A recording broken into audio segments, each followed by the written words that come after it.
Hidup di kota besar memang gak mudah, apalagi buat 5 mahasiswa yang merantau jauh dari rumah dengan uang pas-pasan. Tapi bagi Denny, Reza, Sari, Putri, dan Andi, mimpi mereka jauh lebih besar dari isi dompet mereka.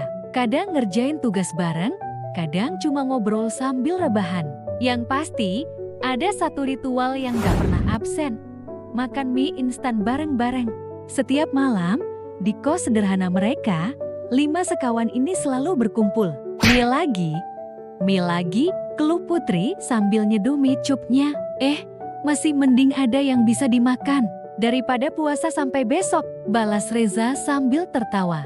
Udah setahun lebih dia naksir sama Sari, temen seangkatannya. Tapi buat Andi, timingnya belum tepat.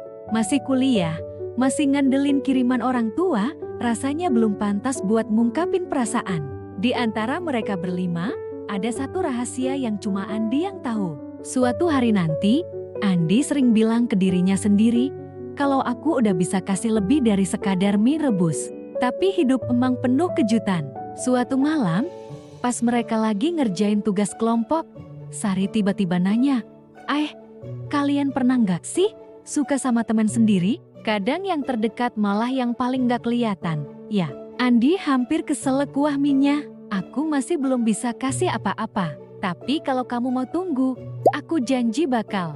Kenapa emangnya? Tanya Putri penasaran. Enggak, cuma kepikiran aja.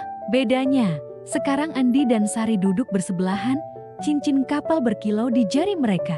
Besoknya, dengan segenap keberanian, dia ngajak Sari ngobrol berdua di kantin kampus. Malam itu, Andi nggak bisa tidur. Kata-kata Sari terus terngiang di kepalanya. Ini tentang persahabatan yang dibangun dari hal-hal sederhana. Tentang mimpi yang tetap hidup meski dompet tipis. Jangan lupa subscribe buat cerita-cerita seru lainnya. Sampai ketemu di video selanjutnya. Dan kadang, tentang cinta yang dimulai dari sepiring mie hangat. Sari, aku suka sama kamu. Kata Andi terbata-bata.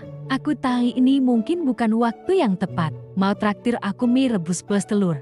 Potong Sari sambil tersenyum. Andi bengong. Kok tahu?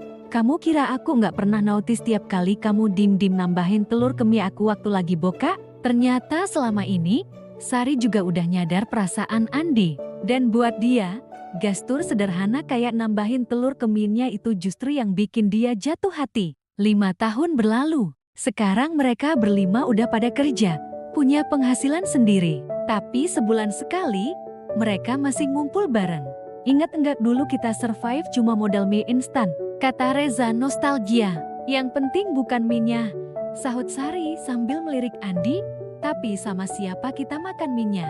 Cerita ini bukan cuma soal surviving di kota besar atau tentang cinta yang tumbuh diam-diam. Kalau kalian punya cerita serupa, yuk share di kolom komentar.